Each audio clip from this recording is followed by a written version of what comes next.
Okay, let me in fact quickly draw you in here, Dr. Vipul Saxena, for these media reports so far. Why are they jumping the gun and blaming the pilots? What do you attribute this, this assumption, this assertion to, and the kind of widespread coverage also, and reportage and op-ed pieces abroad on this particular angle after such an early preliminary report?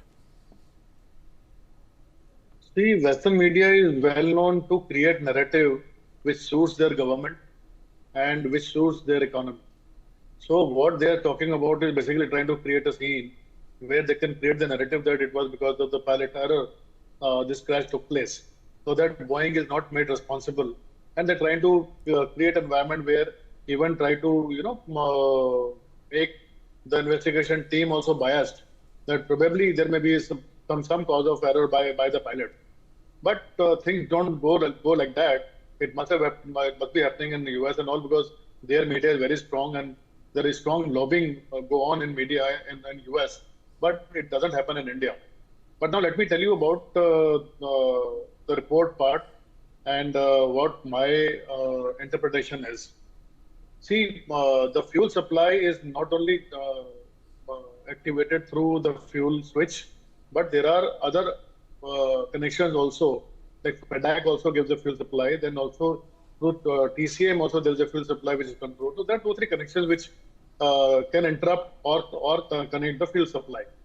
There have been instances where TCM has malfunctioned.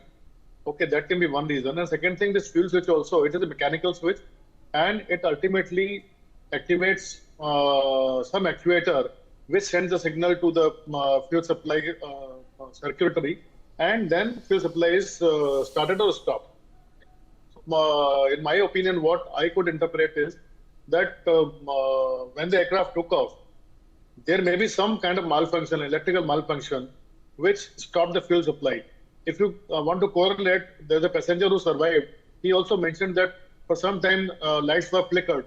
So that corroborates my assumption that there was some electrical short supply or some error in the electrical supply, which probably malfunctioned the fuel supply, and that gave a starvation of fuel in the engine, and which must have given some kind of warning light on the panel, which pilot keeps watching when they're on a takeoff leg.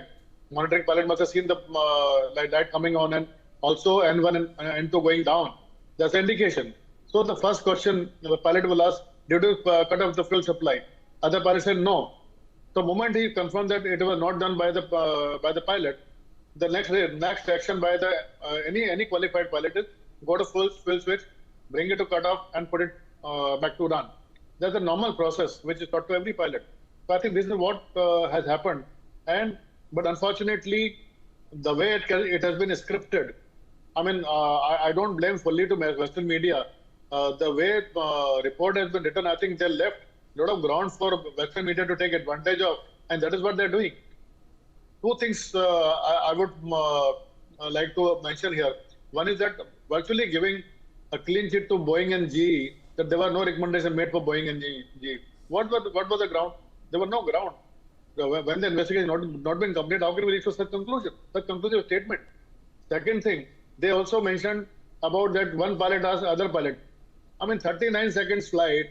I mean, I am really surprised that they could not decode or decipher the severe layout, severe narrative. Second thing,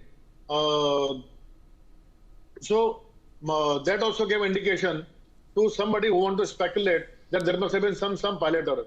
So these are two major conclusive statements given in the report, which should have been avoided, which has given very fertile ground for any media or anybody who wants to speculate and make different narratives. I think that should have been avoided. And lastly, I would say that what Minister is saying now, that we should avoid making speculations, or we should wait for the final report to come. I think that should have been the last paragraph in the report itself, that this is a preliminary report and no conclusion should be drawn till the final report comes. I think this is how the whole issue should have been handled proactively.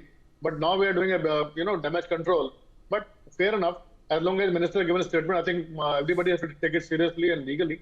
And at least Indian media will stop speculating till the final report comes out.